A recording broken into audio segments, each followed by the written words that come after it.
வணக்கம். கனடாவின் இன்றைய முக்கிய செய்திகள். விரிவான செய்திகளுக்குள் செல்லும் முன்பதாக முதலில் தலைப்புச் செய்திகள். ஒன்டாரியோவில் ஹோண்டா நிறுவனத்தின் $1.5 பில்லியன் மின்சார வாகன திட்ட பணிகள் இடைநிறுத்தம். பள்ளியில் நடந்த விபரீதம், 22 வயது பெண் ஊழியர் கைது. விசாரணையில் வெளிவந்து அதிர்ச்சி தகவல். 7 வயது சிறுமியை கடத்த முயன்ற நபர், கனடாவில் பரபரப்பு. தனது 2 குழந்தைகளை கொண்ட தந்தை மரண தண்டனை கோரிக்கை. அதிகாலையில் பதற்றம், பற்றி எறிந்த லாரிகள், 13 வாகனங்கள் சேதம். போலீசார் தீவிர விசாரணை. கனடாவில் வேகமாக பரவும் வைரஸ், 3 பேர் பலி. டொரண்டோவில் துப்பாக்கி முனையில் $5 லட்சம் மதிப்பிலான நகைகள் கொள்ளை, 4 பேருக்கு வலைவீச்சு. இனி தொடர்பான விரிவான செய்திகள். ஒன்டாரியோ மாகாணத்தின் அலிஸ்டன் பகுதியில் அமையவிருந்த $15 பில்லியன் மதிப்பிலான மின்சார வாகன உற்பத்தி வளாகத்தின் கட்டுமான பணிகளை ஹோண்டா கனடா நிறுவனம் காலவரையறையின்றி நிறுத்தி வைத்துள்ளது. மாறிவரும் வணிக சூழல், வள மேலாண்மை உத்திகளில் ஏற்பட்டுள்ள மாற்றம் மற்றும் மின்சார வாகனங்களுக்கான நுகர்வோர் தேவை சரிந்து வருவது ஆகியவற்றை தொடர்ந்தே இந்த அதிரடி முடிவு எடுக்கப்பட்டுள்ளது. 2024ஆம் ஆண்டு அறிவிக்கப்பட்ட இந்த திட்டம் 2028 உற்பத்தியை தொடங்க இலக்கு நிர்ணயித்திருந்தது. இதன் மூலம் தற்போதுள்ள 4200 பணியாளர்களுடன் கூடுதலாக 1000 பேருக்கு வேலை வாய்ப்பு கிடைக்கும் என்றும், ஆண்டுக்கு 2,40,000 வாகனங்கள் உற்பத்தி செய்யப்பட்டு அமெரிக்க சந்தைக்கு அனுப்பப்படும் என்றும் எதிர்பார்க்கப்பட்டது. இதற்கு பெடரல் மற்றும் ஒன்டாரியோ அரசாங்கங்கள் $2.5 பில்லியன் என மொத்தம் $5 பில்லியன் நிதியுதவி அளிக்க முன்வந்திருந்தன. எனினும் இதுவரை எந்த நிதியும் கைமாறவில்லை என தெரிய வந்துள்ளது. இதுகுறித்து பேசிய பிரதமர் மார்கார்னி இந்த முடிவு ஏமாற்றம் அளிப்பதாக தெரிவித்துள்ளார். இருப்பினும் உலகளாவிய ரீதியில் குறைந்த உமிழ்வு வாகனங்களுக்கான மாற்றம் முன்னேறி வருவதாகவும், கனடாவிலும் இது தொடரும் என்றும் அவர் நம்பிக்கை தெரிவித்துள்ளார். ஒன்டாரியோ பொருளாதார வளர்ச்சி அமைச்சர் வரி செலுத்துவோரின் பணம் பாதுகாக்கப்பட்டுள்ளதாகவும், ஹோண்டா ஊழியர்களின் வேலை வாய்ப்புக்கு பாதிப்பு இல்லை என்றும் அவர் உறுதியளித்துள்ளார். 2050ஆம் ஆண்டுக்குள் கனடாவின் மின்சார கட்டமைப்பின் திறனை இரட்டிப்பாக்கும் தேசிய தூய்மை மின்சார வியூகத்தை பிரதமர் மார்கார்னி வியாழக்கிழமை வெளியிட்டுள்ளார். மின்சார வாகனங்கள் மற்றும் தரவு மையங்களின் அதிகரித்து வரும் தேவையை கருத்தில் கொண்டு இந்த திட்டம் வகுக்கப்பட்டுள்ளது. இதன் மூலம் 2028ஆம் ஆண்டிற்குள் 30,000 வேலை வாய்ப்புகளும், ஒட்டுமொத்தமாக 1,30,000 புதிய வேலை வாய்ப்புகளும் உருவாக்கப்படும். மாகாணங்களுக்கு இடையிலான மின் இணைப்புகளை வலுப்படுத்துதல் மற்றும் பூர்வீக குடிமக்களுடன் ஆலோசனை நடத்துதல் ஆகியவை இதில் அடங்கும் என்று கூறப்படுகிறது. நம்பகத்தன்மைக்காக இயற்கை எரிவாயுவும் ஒரு முக்கிய பங்கை வகிக்கும் என்று அறிவிக்கப்பட்டுள்ளது. எனினும் பழமைவாத கட்சித் தலைவர் பியர் பொலிவ்ரே இந்த திட்டம் கூடுதல் செலவு மற்றும் காலதாமதத்துக்கே வழிவகுக்கும் என்று விமர்சித்துள்ளார். அமெரிக்காவிலிருந்து கனடாவுக்கு சுமார் 51 துப்பாக்கிகளை கடத்திய கும்பலை அமெரிக்க அதிகாரிகள் முறியடித்துள்ளனர். இது தொடர்பாக 5 பேர் குற்றத்தை ஒப்புக்கொண்டுள்ளனர். இந்த கடத்தலில் தொடர்புடைய அக்மஷனே மொஹபாக் பகுதியைச் சேர்ந்த 8 பேர் மீது வழக்கு பதிவு செய்யப்பட்டுள்ளது. மீட்கப்பட்ட ஆயுதங்களில் சில மோன்ட்ரியலில் நடந்த கடத்தல் மற்றும் கொலை முயற்சிகள் சம்பவங்களில் பயன்படுத்தப்பட்டிருப்பதும் கண்டறியப்பட்டுள்ளது. பிரம்டனில் உள்ள ஃபோர்வேட் டிரைவ் ஈஸ்ட் மற்றும் மவுண்டனா சாலை சந்திப்பு அருகே நிறுத்தி வைக்கப்பட்டிருந்த டப் ட்ரக் ஒன்றின் மீது மே மாதம் 14ஆம் தேதி மாலை அளவில் துப்பாக்கிச் சூடு நடத்தப்பட்டது. நல்ல வாய்ப்பாக இதில் யாருக்கும் காயங்கள் ஏற்படவில்லை என்றும், சந்தேக நபர்கள் அங்கிருந்து தப்பிச் சென்று விட்டதாகவும் பீல் பிராந்திய காவல்துறை தெரிவித்துள்ளது.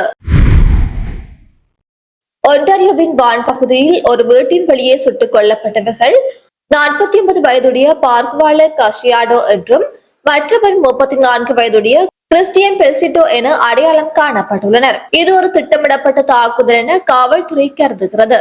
இந்த சம்பவத்துக்கு அருகே நிகழ்ந்த வாகன தீ விபத்துக்கும் இதற்கும் தொடர்பு இருக்கலாமா என்ற கோணத்தில் விசாரணை நடைபெற்று வருகிறது. ஹண்டிங்டன் மற்றும் ஹெர்பி வீதிகளுக்கு இடைப்பட்ட பகுதியில் அந்த எஸ்டிபி ரக வாகனம் தீப்பிடித்த நிலையில் மீட்கப்பட்டது. சந்தேக நபர்கள் குறித்த விவரங்கள் இதுவரை வெளியிடப்படவில்லை. இந்த சம்பவம் தொடர்பாக சாட்சிகள் யாராவது இருந்தால் முன்வருமாறு காவல்துறை கோரிக்கை விடுத்துள்ளது. இது தொடர்பாக புலனாய்வு விசாரணைகள் தொடர்ந்து முன்னெடுக்கப்பட்டு வருகின்றன. வெள்ளன் பகுதியில் உள்ள மவுண்டன் வியூ கற்றல் மையத்தில் ஒரு குழந்தையை தவறான முறையில் கையாண்டு காயப்படுத்தியதாக 22 வயதான மேரிஷன் போர்கோலா என்ற மனநல ஊழியர் மீது தாக்குதல் வழக்கு பதிவு செய்யப்பட்டுள்ளது. அவர் தனது பயிற்சிக்கு அப்பாற்பட்ட கட்டுப்பாட்டு முறைகளை பயன்படுத்தியதால் தாக்குதல் வழக்கில் கைது செய்யப்பட்டுள்ளார். இந்த வழக்கில் மேலும் பாதிக்கப்பட்டவர்கள் இருக்கலாம் என்று காவல்துறை சந்தேகிக்கிறது. பிரிட்டிஷ் கொலம்பியாவின் சில்லிபக் பகுதியில் உள்ள சென்ட்ரல் ஆரம்ப பள்ளியில் 7 வயது சிறுமியை கடத்த முயன்ற ஜோயல் மெக்லிஸ் என்பவர் கைது செய்யப்பட்டுள்ளார். முயல் போன்ற முகமூடி அணிந்து கடத்தல் முயற்சியில் ஈடுபட்ட இவர் மீது ஏற்கனவே பல குற்றச்சாட்டுகள் இருப்பது குறிப்பிடத்தக்கது. 2022 லாவலில் தனது 2 குழந்தைகளை கொன்ற கமல்ஜித் அரோராவுக்கு ஆயுள் தண்டனை உறுதி செய்யப்பட்டுள்ளது. நீதிமன்றத்தில் தனக்கு மரண தண்டனை வழங்குமாறு அரோரா கதறி அழுதுள்ளார். கனடாவில் 1976 முதல் மரண தண்டனை கிடையாது என்பது குறிப்பிடத்தக்கது. அரோரா தனது 11 வயது மகன் மற்றும் 13 வயது மகளை நீரில் மூழ்கடித்து கொலை செய்துள்ளார். தனது மூத்த மகள் மற்றும் மனைவியையும் கொலை செய்ய முயன்றது விசாரணையில் உறுதியானது.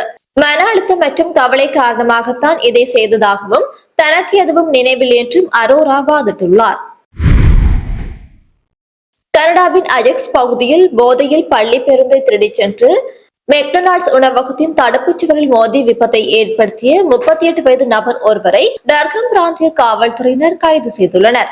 திங்கட்கிழமை இரவு சுமார் 11:30 மணியளவில் டவுன் ரோட் மற்றும் வெஸ்னி ரோட் சந்திப்பு பகுதியில் பள்ளி பேருந்து ஒன்று தாறுமாறாக ஓடுவதாக காவல்துறைக்கு புகார்கள் கிடைத்துள்ளன. இதனையடுத்து சம்பவ இடத்துக்கு விரைந்த அதிகாரிகள் வாகனத்தை நிறுத்தி ஓட்டுநரை சோதித்த போது அவர் மதுபோதையில் இருப்பது தெரிய வந்தது.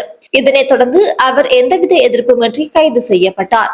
காவல்துறையினரின் விசாரணையில் அந்த பேருந்து நோர்த்ஜோக் பகுதியில் உள்ள ஒரு பேருந்து நிறுத்தத்தில் இருந்து சட்டவிரோதமாக திருடப்பட்டது என்பது உறுதியானது. திருடிச் செல்லும் வழியில் நிறுத்தப்பட்டிருந்த பிற பேருந்துகளிலும் இந்த வாகனம் மோதி இருக்கலாம் என்று சந்தேகிக்கப்படுகிறது. மேலும் அங்கிருந்த பிற வாகனங்களின் சாவிகள் மற்றும் ரேடியோக்களும் திருடப்பட்டுள்ளன. அவர் மீது தற்போது பல்வேறு பிரிவுகளின் கீழ் வழக்கு பதிவு செய்யப்பட்டுள்ளது. மோன்ட்ரியால் செயின்ட் லோரன் பகுதியில் வியாழக்கிழமை அதிகாலை 1:30 மணிக்கு 3 லாரிகள் தீப்பிடித்துள்ளன. இந்த விபத்தில் மேலும் 10 வாகனங்கள் சேதமடைந்தன. தீயணைப்பு வீரர்கள் நீண்ட போராட்டத்துக்கு பிறகு தீயை அணைத்துள்ளனர். ஆனால் யாருக்கும் பாதிப்பு ஏற்படவில்லை என்றும் தெரிவிக்கப்படுகிறது. சம்பவ இடத்தில் தீப்பற்றி வைக்கும் பொருட்கள் கண்டெடுக்கப்பட்டதால் இது தீ வைப்பு என சந்தேகிக்கப்படுகிறது. மோன்ட்ரியால் போலீசாரின் தீ வைப்பு தடுப்பு பிரிவு இது குறித்து விசாரணை நடத்தி வருகிறது. மணிட்டோபாவில் பரவி வரும் ஹெப்படைட்டிஸ் ஏ பாதிப்பு தற்போது தீவிரமடைந்துள்ளது. இதுவரை 601 பேர் பாதிக்கப்பட்டுள்ள நிலையில் 133 பேர் மருத்துவமனையில் அனுமதிக்கப்பட்டுள்ளனர். இந்த சம்பவத்தில் 3 பேர் உயிரிழந்துள்ள நிலையில் பூர்வீக குடிமக்கள் வாழும் பகுதிகளில் தடுப்பூசி போடும் பணிகள் தீவிரப்படுத்தப்பட்டுள்ளன. ஈரானிய போர்ச்சூழல் காரணமாக கனடாவில் பெட்ரோல் விலை லீட்டருக்கு $1.90 உயர்ந்துள்ளது. ஹார்முஸ் ஜலசந்தி மூடப்பட்டதால் விலை மேலும் அதிகரித்து 2022 ஆண்டு நிலவிய உச்சபட்ச விலையான $2.07 தாண்டக்கூடும் என்று அஞ்சப்படுகிறது. சீனாவிற்கு ஆதரவாக செயல்படுவதாக குற்றம் சுமத்தப்பட்ட முன்னாள் RCMP அதிகாரி வில்லியம் மேச்சரை பிரிட்டிஷ் கொலம்பியா உச்ச நீதிமன்றம் விடுவித்துள்ளது. அவர் மீதான குற்றச்சாட்டுகளுக்கு போதிய ஆதாரங்கள் இல்லை என்று நீதிபதி தெரிவித்துள்ளார். கனடாவிலிருந்து இறக்குமதி செய்யப்படும் காளான்கள் மீது வரி விதிக்க அமெரிக்க அதிகாரிகள் முடிவு செய்துள்ளனர். விவசாய வரி விலக்குகளை காரணம் காட்டி இந்த நடவடிக்கை எடுக்கப்பட்டுள்ளது.